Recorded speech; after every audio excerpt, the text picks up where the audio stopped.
오늘은 경계해야 될 영향력, 경계해야 될 영향력이라는 주제를 가지고 말씀을 같이 생각해 보겠습니다. 오늘 본문은 시몬 그리고 빌립, 크게 이 두 사람에 관한 내용입니다. 먼저 이 시몬이 어떤 사람인가에 대해서 9절 내용을 보면요.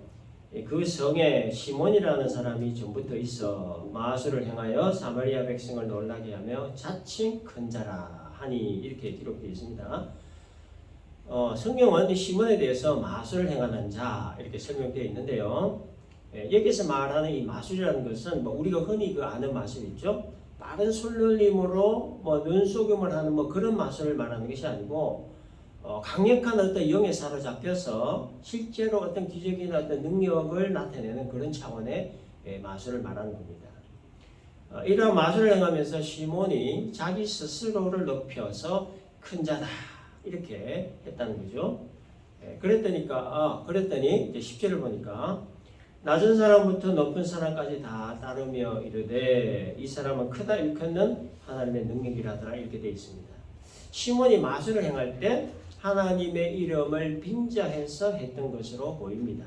그래서 이 시몬의 능력이 하나님으로부터 왔다라고 많은 사람들이 믿게 되었고 그래서 시몬을 따랐다라는 거죠.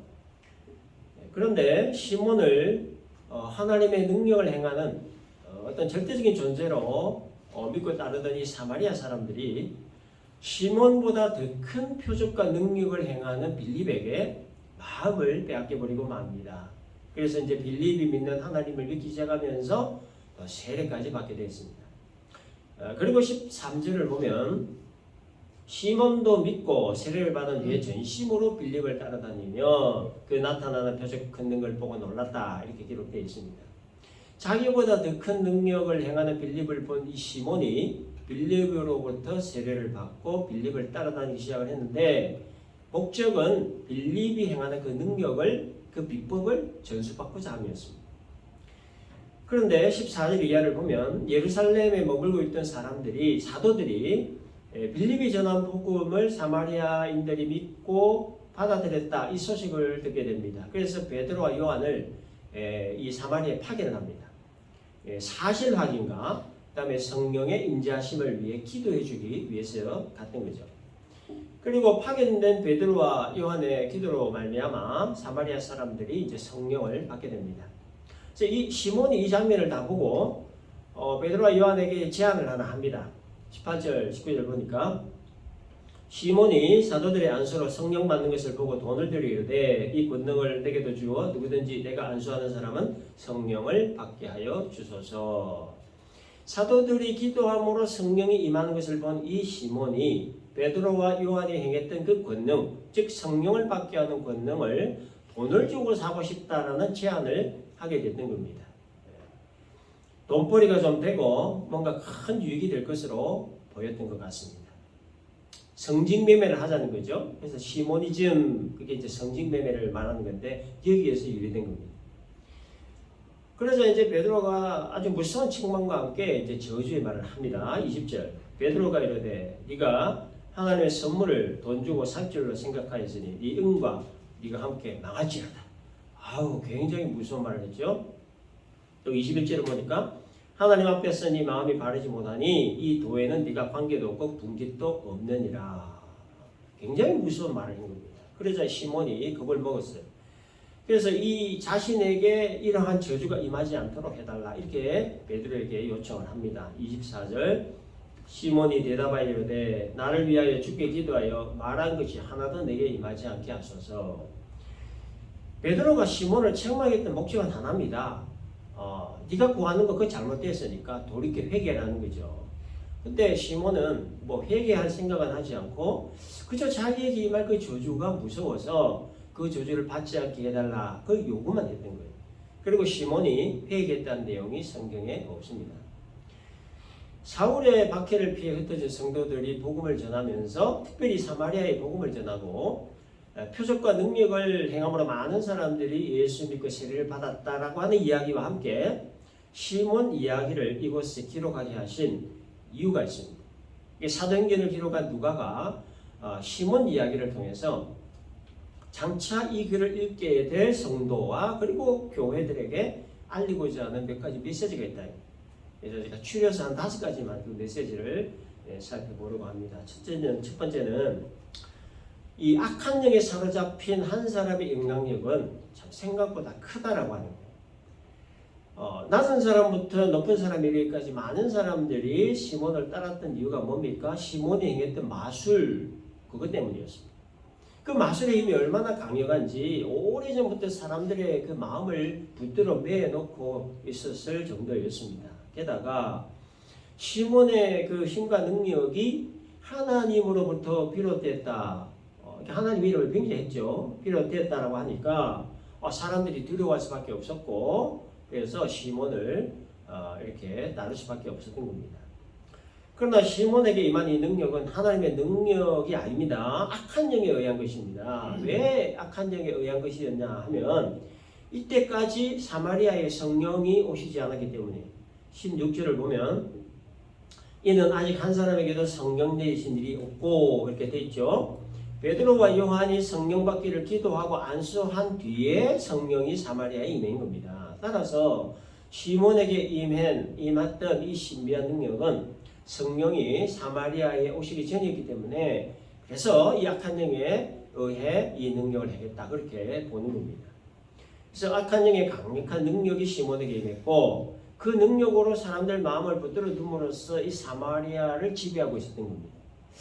한 도시를 점령할 정도의 강력한 힘과 능력, 그 능력을 소유한 시몬의 그 강력한 영향력, 그 영향력이 바로 이 어둠의 세력, 즉 악한 마귀로부터 나온 것이었다라는 겁니다. 그래서 여러분, 이 세상에 존재하는 영은요, 크게 2가지입니다. 악한 영 아니면 성령, 이 2종류의 영만이 존재합니다. 그렇기 때문에 성령으로 무장되지 않으면 악한 영에 사로잡힐 수밖에 없다는 거죠. 그렇기 때문에 악한 영의 세력을 항상 경계를 하고 그 세력과 맞서 싸울 수 있는 성령으로 무장해야 된다고 하는 것. 이것이 바로 본문을 통해 전달하고자 했던 첫 번째 메시지였습니다. 여러분, 아담을 유혹해서 범죄하게 했던 이 약한 사단은요, 지금도 여전히 사람들로 하여금 범죄하게끔 유혹하고 공격을 하고 있습니다. 곳곳에 덫을 쳐놓고 올무를 놓고 걸려들기만을 기다리고 있습니다. 우리는 예외가 아닙니다. 이 사단의 유혹이나 공격에 항상 노출이 되어 있습니다. 그래서 성령으로 무장한 상태를 유지한다는 것이 얼마나 중요한 일인지 모릅니다. 성령으로 무장한 상태가 평소에 이렇게 되어 있지 않으면 이 악한 영에 공격을 받게 되고 결국 지배를 받을 수밖에 없기 때문입니다. 여러분, 교회에서 할 일들이 많지요. 우리 교회는 개척교회라서 주일 예배 하나 이거 딸랑 있습니다. 격주로 토요 성경 공부 하나 있는데 일반적으로 보편적으로 교회에서 할 일들이 참 많습니다. 크게 5가지죠. 예배가 있습니다. 그 다음에 교육이 있어요. 선교 있습니다. 봉사가 있고 그 다음에 친교.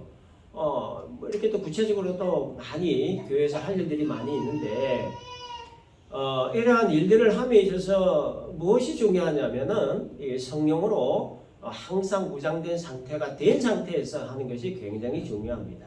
왜냐? 이 성령으로 이렇게 무장되지 않은 상태에서 하는 일은 사람의 일이 되는 거예요. 사람의 일은 결국 사람의 의를 쌓는 결과를 낳게 되는 겁니다. 사람의 의를 쌓게 되면요, 자기보다 더 잘하는 사람은 시기하게 되고 자기보다 못하는 사람은 정지하게 되고 이런 결과가 초래하게 된다는 거예요. 그렇기 때문에 교회 일이라는 거, 하나님의 일이라고 하는 것은 성령의 충만함, 성령으로 이렇게 무장된 상태에서 하는 것이 무엇보다 중요하다라는 겁니다. 이 일을 위해서 우리가 중요하게 다뤄야 될 것이 있는데요. 그게 뭐냐면 예배하는 일입니다. 예배는 아무리 강조해도 지나치지 않죠. 예배라고 하는 것을 생각할 때 우리는 흔히 오늘 이 주일 오전 11시에 모여서 주보에 기재된 그 예배 순서에 따라 하는 것, 이걸 우리가 생각을 합니다. 이걸 우리가 공식적인 예배, 공적인 예배라 합니다. 공적인 예배 굉장히 중요하죠. 구원받은 하나님의 백성들이 한 자리에 모여 살아 역사하시는 하나님께 마음을 다하여 예배를 드리는 것, 이 예배가 바로 또 예배를 통해서 이렇게 성령으로 무장될 수 있는 중요한 영적인 매개체다라고 하는 거예요. 기도와 말씀 그리고 찬양 역시 성령으로 무장될 수 있게 하는 아주 중요한 영적인 매개체지요. 그런데 공적인 예배 못지않게 중요한 예배가 있습니다. 어떤 면으로는 이 공적 예배보다 더 중요한 예배가 있는데 그게 바로 삶의 예배입니다. 삶의 예배. 로마서 12장 1절을 보면 그러므로 형제들아 내가 하나님의 모든 자비하심으로 너희를 권하노니 너희 몸을 하나님이 기뻐하시는 거룩한 산 제물로 드리라. 이는 너희가 드릴 영적 예배다. 이렇게 기록되어 있습니다. 여러분 여기 너희 몸을 하나님이 기뻐하시는 거룩한 산 제물로 드리는 것 이게 바로 삶의 예배라고 하는 거죠. 삶의 예배. 그러니까 내 삶의 영역에서 그곳이 가정이든 직장이든 뭐 학교든 어디든 예배자로서의 모습으로 살아가는 것. 이게 바로 구원받은 하나님의 백성으로서 살아가야 할 중요한 삶의 요소라고 하는 겁니다. 여러분 내 몸을 산제물로 드린다고 생각을 해보십시오. 얼마나 고통이 따르겠습니까? 참아야 되죠. 눈물을 머금어야 됩니다. 또 용서해야 되고 용납해야 되고 사랑해야 되는 거. 그게 말이 쉽지 여러분 이게 얼마나 어렵고 힘든 일입니까? 참기 힘든 일들, 참아주기 힘든 사람, 봐주기 힘든 사람들이 얼마나 많습니까? 용서해주기 정말 싫은 사람들이 얼마나 많아요.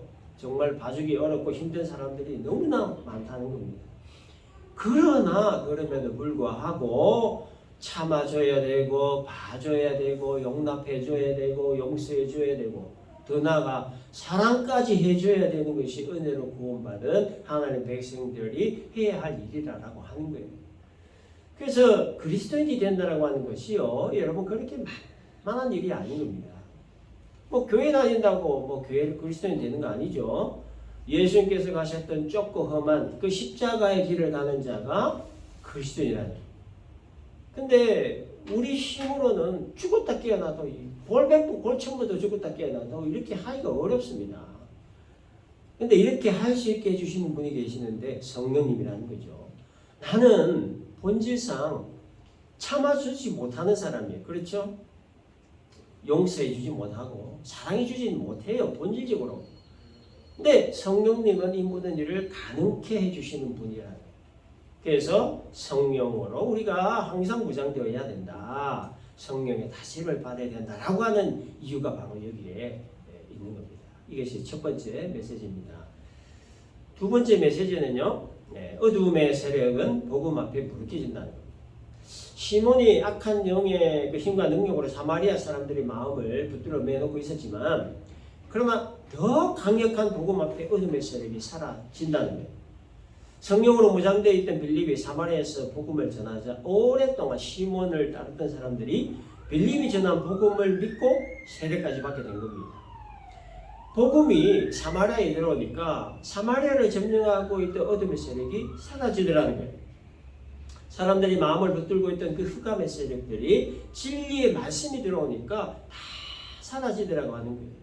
그러므로 이 복음의 능력이라고 하는 것은 한 마을을 오랫동안 묶어놓고 있던 이 어둠의 세력들을 물러가게 하고 또 악한 영에 사로잡혀 있던 사람들을 자유롭게 한다고 하는 것. 이게 이제 두 번째 메시지입니다. 여러분 복음은 예수를 알게 하고 또 구원을 그 길을 알게 하는 복된 소식이죠.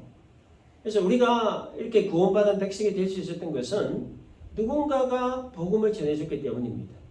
내 부모로부터 태중부터 믿게 되신 분도 계시고 아내를 통해서 남편을 통해서 친구를 통해서 뭐 아무튼 누구를 통해서 전해준 복음이 있었기 때문에 우리가 이렇게 구원받은 백성이 될 수 있는 겁니다. 그러므로 구원받은 하나님의 백성들이 이 땅을 살아가면서 추구해야 할 가장 중요한 일이 뭐냐? 복음을 증거하는 일인데요. 그런데 이 복음을 온전히 증거하기 위해 중요하게 다뤄야 될 것이 하나가 있습니다. 그게 뭐냐면요. 착한 행실입니다. 마태복음 5장 16절 보면 너희 빛이 사람 앞에 비치게 하여 그들로 너희 착한 행실을 보고 하늘에 계신 너희 아버지께 영광을 돌리게 하라. 이런 예수님 말씀이 있습니다. 하나님께 영광 돌리는 일, 즉 하나님이 가장 기뻐하시는 일 중에 하나가 하나님을 떠난 사람들이 하나님께로 돌아오는 일인데요. 그 일을 위해 무엇보다 중요하게 다뤄야 될 것이 뭐냐? 착한 행실이라고 하는 겁니다. 착한 행실.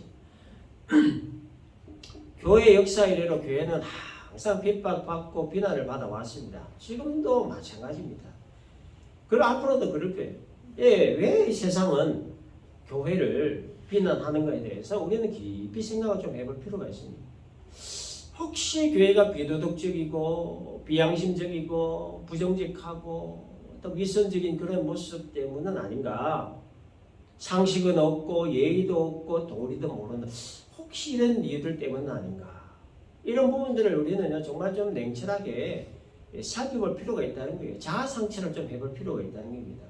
교회를 비난하는 사람들을 우리가 역으로 비난할 것이 아니라 자아 성찰이 좀 필요하다는 거예요.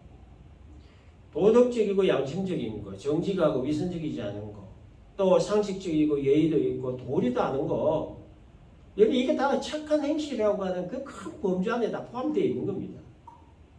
이와 같은 착한 행실이 있으면 복음에 대해 뭐 반감을 가질 필요가 뭐가 있겠습니까?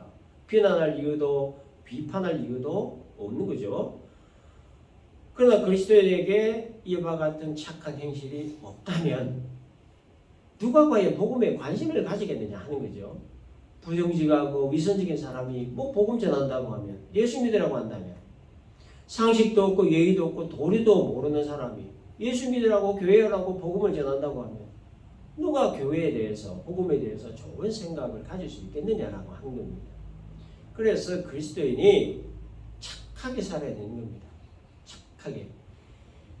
교회를 다니다가 상처받고 낙심하여 교회 안 다니는 사람들 대부분의 그 이유가 뭐냐면 그 믿는 사람들의 위선 혹은 부정직 때문이라고 해요. 거기에다가 더해서 몰상식함, 또 무례함, 그리고 또 표독스러움 이런 것들이 있으니 뭐 실망하지 않을 수 있겠습니까?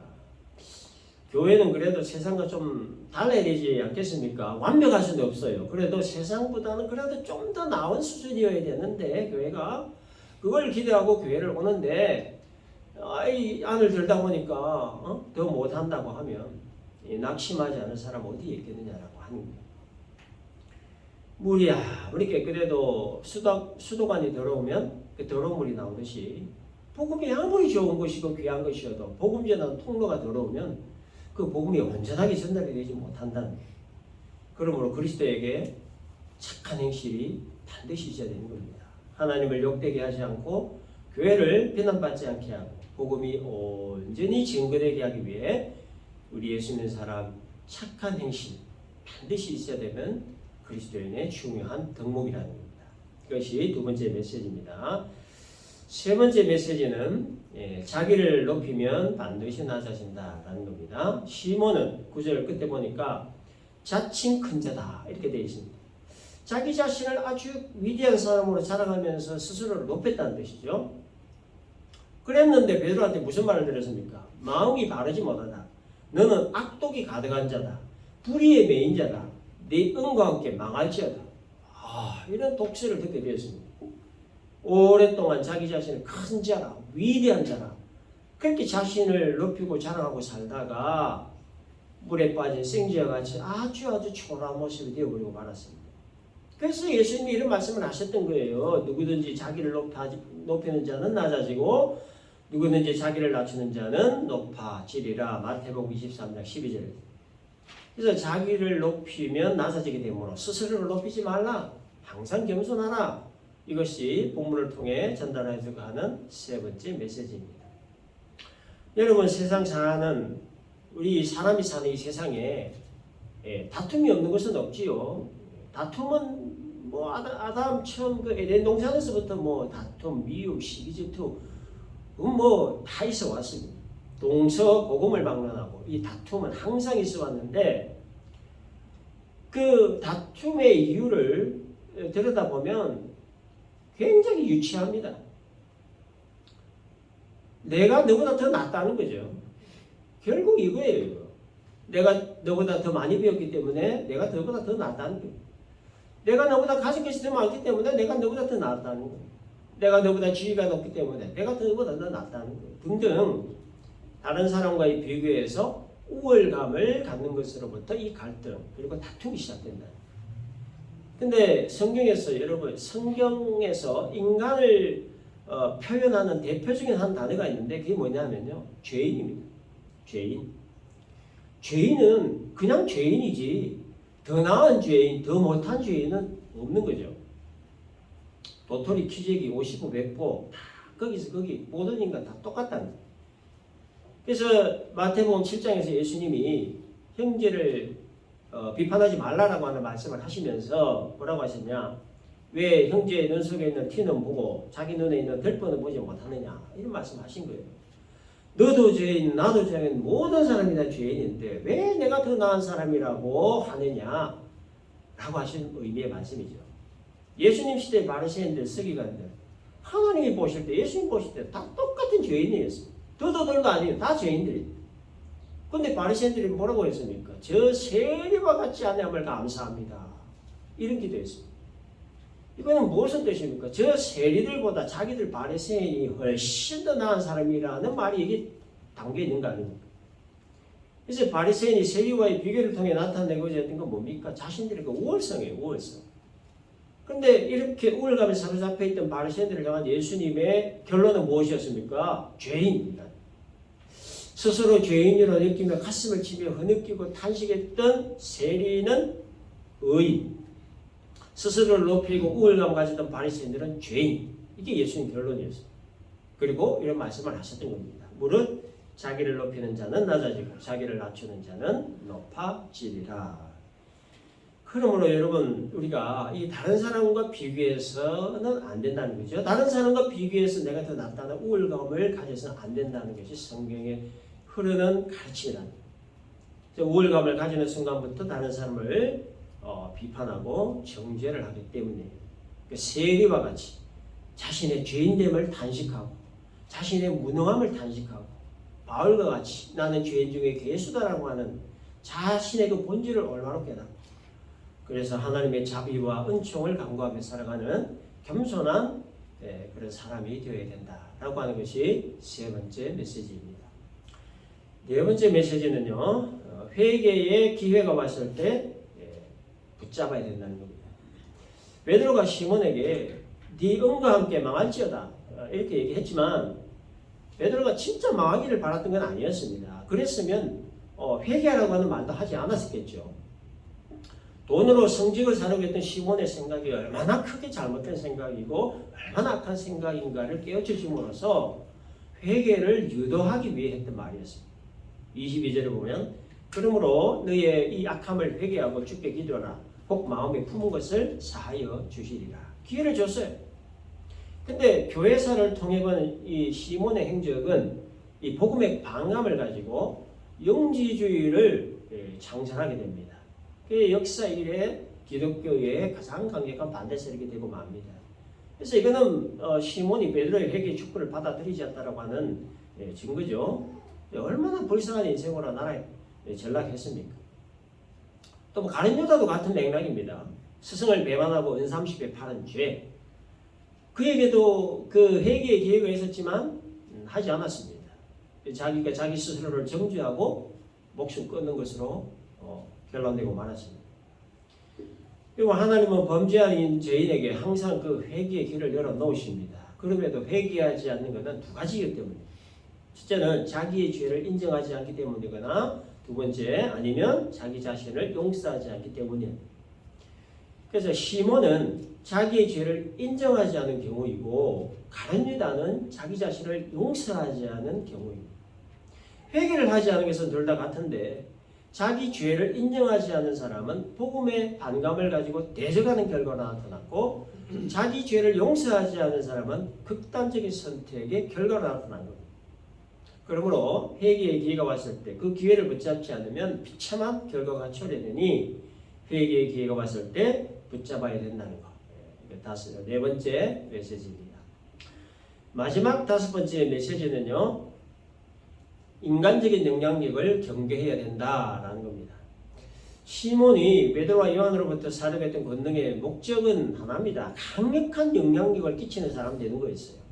돈벌이, 명성, 세력, 영광 이런 것들을 통해서 사마리아 지역에서 절대 군주와 같은 강력한 사람이 되고자 했던 것. 강력한 영향력을 끼쳐서 왕과 같은 대접을 받고자 했던 것. 이게 시몬의 진짜 목적이었어요.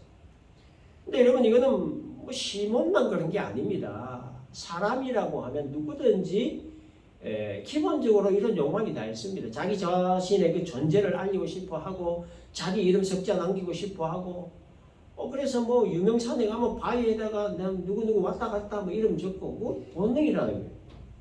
많은 사람들에게 어떤 영향력을 끼치고 싶은 본능적인 욕망이 있다는 거예요. 돈을 많이 벌어서 부자가 되고자 하는 목적도 그렇고 권력을 가지려고 하는 목적도 그렇고 명성을 얻으려고 하는 목적도 그렇습니다. 강력한 영향력을 끼침으로 결국은 사람들로 하여금 떠받든 받고 싶은 이게 숨어있는 진짜 목적이라는 거예요. 그래서 여러분 우리 교회가 참 경계해야 될 것 중에 하나가 바로 이겁니다. 그 인간적인 영향력이라고 하는 거예요. 부패한 인간의 본성은요, 자의든 타의든 인간적 영향력을 끼치고 싶은 그 본능이 다 있기 때문에. 그래서 교회 내에서 어떤 영향력이 나에게 있다라고 느껴질 때, 그리고 그 어떤 영향력으로 어떤 일을 내가 할 수 있다라는 자신감이 생기는 것에 대해서 경계해야 된다. 그리고 자신이 가지려고 하는 그 영향력을 무엇을 위해 사용하려고 하는가에 대해서 깊이 돌아볼 필요가 있는 겁니다. 여러분 인간적인 영향력이라고 하는 것이 이게 얼마나 무서운 일인지 모릅니다. 긍정적인 측면도 있습니다. 교회를 하나 되게 하고 화목하게 하고 전진하게 하는 그런 긍정적인 측면이 있습니다만 그러나 부정적인 측면에서 이 영향력은 하나 되지 못하게 하고 불화하게 하고 전진하지 못하게 합니다. 영향력 있는 사람의 부정적인 그 영향력으로 인해 교회는 결국 썩은 물이 고여있는 웅덩이와 같이 냄새나고 더러운 것으로 전락해버릴 가능성이 매우 크기 때문에 그래서 하나님은 교회를 움직여 가시는 일에 있어서 부정적인 측면에서의 모든 영향력을 다 막으시고 끊으신 하나님이 하시는 일에 사람이 끼어들 수 있는 모든 어떤 영향력을 다 차단하신다는 겁니다. 빌립이 사마리아에서 복음을 전하고 또 능력을 행하고 그래서 사람들이 예수 믿고 세례받고 그렇게 사마리아에 영향력 있는 사람이 되었습니다. 그런데 그때 하나님은요, 빌립을 광야로 보내버리셨어요. 26절 보면 주의 사자가 빌립에게 예루살렘에서 가사로 내려가는 길까지 가라 하셨습니다. 그리고 그 길은 광야다 그랬습니다. 그리고 38절 가보면 거기에서 에티오피아의 국고를 맡은 내신을 만나서 세례를 주게 됩니다. 에티오피아는 당시 상당한 힘이 있는 강대국이었습니다. 그 강대국의 국고를 맡은 사람, 즉 재정부 장관에게 세례를 줬다는 거예요. 그런데 40절을 보니까 하나님은 빌립을 또다시 아소도로부터 가이사라로 보내버리셨습니다. 아소도로부터 가이사라까지 거리는 약 한 800km 정도 되네요. 여러분 이게 무엇을 의미하는 말이냐면 하나님은 빌립이 인간적인 영향력을 끼치지 않도록 하시기 위해 영향력이 생길만 하면 다른 곳으로 보내시고 거기에서 또 영향력이 생길만 하면 또 다른 곳으로 보내셨다라고 하는 것을 말하는 거예요. 또 재정부 장관에게 세례를 베풀었으니까 얼마나 개인적인 친분이 두터웠을까요? 그로 인해서 빌립이 끼칠 영향력은 또 얼마나 크겠습니까? 그런데 하나님은 800km 바깥으로 보내버리셨어요. 왜 그러셨을까요? 인간의 그 영향력이라고 하는 것은요, 시간이 흐르면서 썩고 부패한다는 것을 아시기 때문에 처음엔 좋은 영향력을 끼칩니다. 그런데 시간이 지나면서 점차 그 영향력이 부정적 측면으로 바뀌는 것을 하나님이 다 아신다는 거예요. 사람의 부패한 본성을 아신다는 거예요. 막강한 힘을 가지고 있으니까 그 힘이 나중에 썩더라고 하는 거예요. 내 영역 속에서 막강한 힘을 가지고 막강한 영향력을 끼치고 있으니까 나중에 이게 썩더라는 거예요. 그렇기 때문에 여러분 이 교회 공동체가 이런 부분들을 정말 조심하지 않으면 썩은 물이 고여서 사람 냄새가 나는 그런 교회가 될 수 있다는 사실을 알고 우리 모두가 항상 조심하고 경계해야 된다는 거예요. 예수님 시대 바리새인들이나 서기관들, 대제사장들, 율법학자들, 소위 말하는 종교 지도자들, 영향력 있는 사람들, 그들의 그 인간적인 영향력으로 인해서 나타난 결과가 뭐였습니까? 하나님의 성전, 썩은 냄새가 진동하는 장사꾼들의 장터로 전락해버렸어요. 급기야 예수님까지 죽여버렸어요. 인간적인 영향이라고 하는 것은 이렇게 무서운 것입니다. 그러므로 하나님께서 이 자리에 임재해 계시고 나를 지켜보고 계신다는 신전의식으로 하나님의 거룩한 교회 공동체를 두렵고 떨림으로 세워가야 된다는 겁니다. 여러분, 예수님은 단 한 번도 굴림을 하신 적이 없으시죠? 항상 섬기는 자의 모습으로, 낮은 자의 모습으로 사셨던 분입니다. 그렇다면 예수를 믿고 따르는 우리들 역시 낮은 자리에서 섬기며 사셨던 예수님을 배우고 닮아가야 되죠. 예배를 드리고 성경을 배우고 기도하는 궁극적 목적이 뭡니까? 영적인 스펙 쌓는 목적이 뭡니까? 결국 그 본질적 목적은 예수님 닮는 거예요. 그죠? 예수 믿고 난 이후부터 주님 앞 부름받는 그날까지 예수님의 인생관을 배우고 가치관을 배우고 예수님의 그 세계관을 배우면서 예수님처럼 생각하고 예수님처럼 말하고 행동하고 예수님처럼 사는 거, 이게 바로 예수 믿는 본질적인 목적이라고 하는 거예요. 우리의 신앙의 본질이라고 하는 겁니다. 예수님 닮아가는 데 있어서 크게 걸림이 되는 게 하나 있습니다. 그게 뭐냐면 살아있는 자아입니다. 살아있는 자아. 자아가 살아있다는 게 뭡니까? 내 힘 믿고 의지하는 걸 말하는 거죠. 내 인생의 자리에 내가 앉아서 내가 계획하고 내가 결정하는 것을 말하는 겁니다. 그렇기 때문에 자아가 살아있는 상태에서는 예수님 닮기가 상당히 어렵습니다. 그러므로 예수님 닮아가는 데 무엇보다 중요한 것은 세상적 힘을 빼는 겁니다. 어깨에 힘을 빼고 목에 힘을 빼고 눈에 힘을 빼고 혀에 힘을 빼는 거예요. 예수님은 우리의 죄를 대신해 죽으시기 위해 공생의 3년 동안 힘 빼고 다니셨습니다. 12군단 덜에는 천사를 동원하셔가지고 예수님 잡으러 온 무리를 한 방에 진멸시킬 수도 있으셨지만, 그런 힘이 있으셨지만 그 힘 사용하지 않으셨던 겁니다. 때리면 맞고 침뱉어도 맞고 가시관 씌워도 가만히 계셨고 욕해도 가만히 계셨습니다. 옷을 벗겨도 가만히 계셨고 십자가에 못을 박아도 가만히 계셨습니다. 힘이 없어서 가만히 계신 것이 아니시죠. 힘을 빼셔야만, 죽으셔야만 우리의 구원이 완성될 수 있기 때문에 그렇게 하셨던 겁니다. 예수 믿는 목적이 예수님을 닮는 것이라면 예수님이 힘을 빼고 사셨던 것처럼 우리를 역시 힘 빼고 살아야 된다라는 겁니다. 그래서 바울은 고린도전서 15장 31절에서 뭐라고 했습니까? 나는 날마다 죽는다, 이 고백을 했습니다.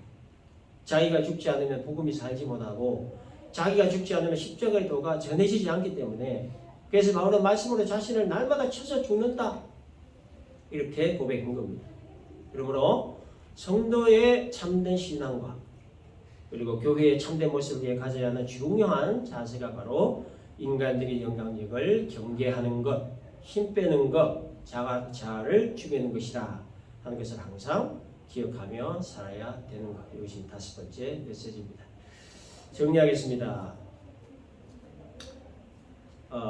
첫째, 악한 영에 사로잡힌 한 사람의 영향력은 생각보다 강력하니 성령으로 무장되어 성령의 지배를 받아야 된다는 것. 두 번째, 어둠의 세력은 복음밖에 무력해지니 복음이 온전히 전해지기 위해 착한 행실이 있어야 된다는 것. 세 번째, 자기를 높이면 낮아지니 자신의 죄인됨을 탄식하고 겸손한 사람이 되어야 된다는 것. 네 번째, 오늘이 회개의 마지막 시간이라는 절박한 마음으로 진실한 회개가 있어야 된다는 것. 다섯 번째, 인간적인 영향력을 경계하며 살아야 된다는 것.